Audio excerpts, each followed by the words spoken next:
പിതാവിൻ്റെയും പുത്രൻ്റെയും പരിശുദ്ധാത്മാവിൻ്റെയും നാമത്തിൽ ആമേൻ. ഈശോ മിശിഹായ്ക്കും സ്തുതിയായിരിക്കട്ടെ.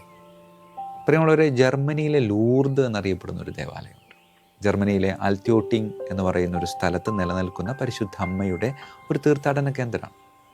ഈ ആലയം നിർമ്മിക്കപ്പെടുന്നത് AD 700-ലാണെങ്കിലും അവിടേക്ക് പരിശുദ്ധ അമ്മയുടെ പ്രത്യേകമായിട്ടുള്ള കൃപ കടന്നു വരുന്നത് 1330-ൽ ഒരു നാരക മരത്തിൽ പരിശുദ്ധ അമ്മയുടെയും അമ്മ കരങ്ങളിൽ സംവഹിച്ചിരിക്കുന്ന ഉണ്ണിയുടെയും തിരുസ്വരൂപം കൊത്തിയുണ്ടാക്കി ആ ദൈവാലയത്തിൽ പ്രതിഷ്ഠിക്കുകയുണ്ടായി.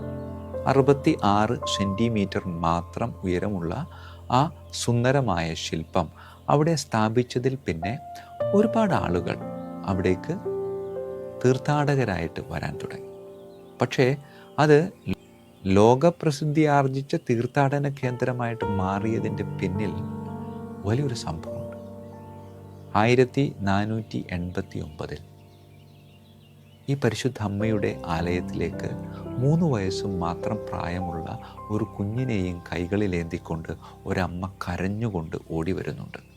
ഈ അമ്മ ഈ കുഞ്ഞിനെ ഈ അമ്മയുടെ കാൽക്കലേക്ക് സമർപ്പിച്ചുകൊണ്ട് പ്രാർത്ഥിക്കുകയാണ്. കാരണം ആ കുഞ്ഞിന് പ്രാണനില്ലായിരുന്നു.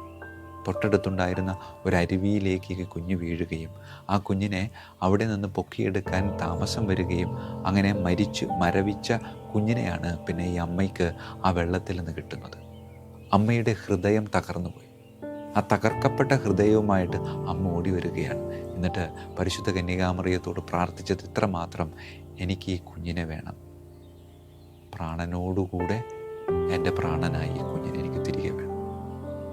കൂടെയുള്ളവരും ബന്ധുക്കളും ഒക്കെ ആശ്വസിപ്പിക്കാനും ദൈവാലയത്തിൽ നിന്ന് വീട്ടിലേക്ക് പോകാനും ഒക്കെ അവളോട് പറയുന്നുണ്ടെങ്കിലും അതൊന്നും കേൾക്കാൻ അവൾക്ക് താല്പര്യമില്ല. കാരണം അവൾക്കൊറ്റ താല്പര്യം മാത്രമുള്ളൂ: എൻ്റെ മകനെ എനിക്ക് തിരിച്ചു വേണം.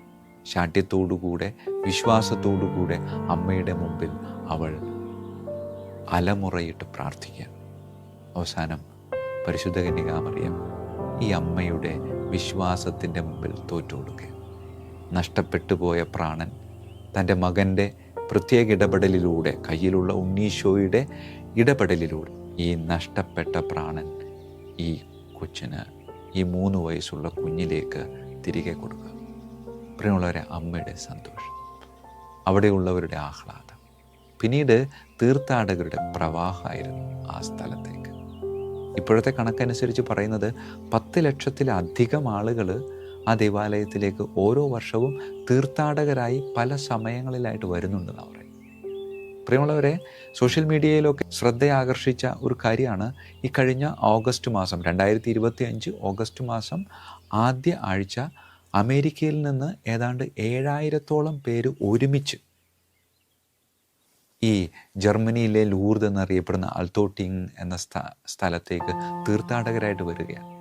അവർ ഒരുമിച്ച് ആ ആലയത്തിൻ്റെ മുറ്റത്ത് ബലിപീഠമൊരുക്കി ബലി അർപ്പിച്ചത് നമുക്ക് ഫേസ്ബുക്കിലും ഇൻസ്റ്റഗ്രാമിലും ഒക്കെ നമുക്ക് കാണാനായിട്ട് സാധിക്കും.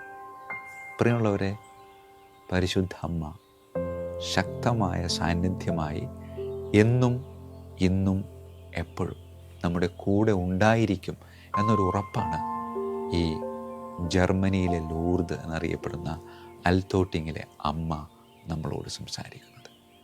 പ്രിയമുള്ളവരെ, ഈ കുഞ്ഞു ദൈവാലയത്തിന്, ഈ ദൈവാലയം വളരെ ചെറുതാണ്, പക്ഷേ ഇപ്പോൾ അതിന് തൊട്ടടുത്ത് അന്നപുണ്യവതിയുടെ വലിയൊരു ബസലിക്ക സ്ഥാപിച്ചിട്ടുണ്ട്. എങ്കിലും ആ പഴയ ആലയം അങ്ങനെ തന്നെ സൂക്ഷിക്കുക.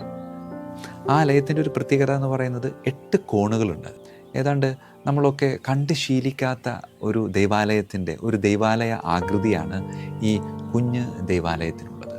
ഈ ദൈവാലയത്തിലേക്ക് കയറി ചെല്ലുമ്പോൾ ഈ ദൈവാലയത്തിൻ്റെ ഭിത്തികളിലും മേൽക്കൂരകളിലും ഒക്കെ ഒരുപാട് ചിത്രങ്ങളും അതിൽ എഴുത്തുകളും ഒക്കെ ഫ്രെയിം ചെയ്തിങ്ങനെ തൂക്കിയിട്ടിരിക്കുന്നതാണ്. മതിലൊന്നും കാണാൻ പറ്റത്തില്ലെന്നാണ് പറയുന്നത്. കാരണം അവിടെ വന്ന് അനുഗ്രഹം സ്വീകരിച്ച ആളുകൾ സാക്ഷ്യം എഴുതിയിട്ടിരിക്കുന്നതാണ്.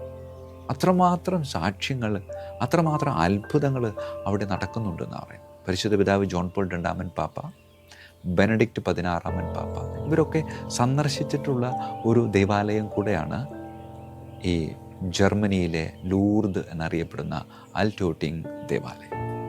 പ്രിയമുള്ളവരെ, ഈ ദൈവാലയത്തിൽ പ്രതിഷ്ഠിതമായിരിക്കുന്ന ഈ തിരുസ്വരൂപത്തിന് വേറൊരു പ്രത്യേകത കൂടെയുണ്ട്. ഇതിൻ്റെ നിറമെന്ന് പറയുന്നത് കറുപ്പാണ്. ഇതിനെ ബ്ലാക്ക് മഡോണ എന്നുകൂടെ വിളിക്കാറുണ്ട്. ഇത് പ്രതിഷ്ഠിച്ചപ്പോൾ കറുത്തതായിരുന്നില്ല എന്നതാണ് മറ്റൊരു സത്യം. അവിടെ കത്തിച്ചു വെച്ച മെഴുകുതിരികളുടെ കരിയും പുകയും ഈ രൂപത്തിന് കറുപ്പ് നൽകിയെന്നും ആ കറുപ്പ് സുന്ദരമായിട്ടുള്ളൊരു കറുപ്പായിട്ട് മാറിയെന്നും അങ്ങനെ ആ കറുപ്പിൽ നിന്ന് അവർ വേറൊരു കളറ് കൊടുത്ത് അതിനെ മനോഹരമാക്കാൻ പരിശ്രമിച്ചില്ല. മറിച്ച് ആ കറുപ്പിലെ മനോഹാരിത അത് വളരെ സുന്ദരമാണ്. ആ ദൈവാലയവും ഉൾഭാഗം മുഴുവനും കറുത്ത നിറമാണ് അടിച്ചിരിക്കുന്നത്. സുവർണ്ണ നിറത്തിലുള്ള ചില അലങ്കാരപ്പണികളുണ്ടെങ്കിലും ഭൂരിഭാഗവും നിറം കറുപ്പാണ്.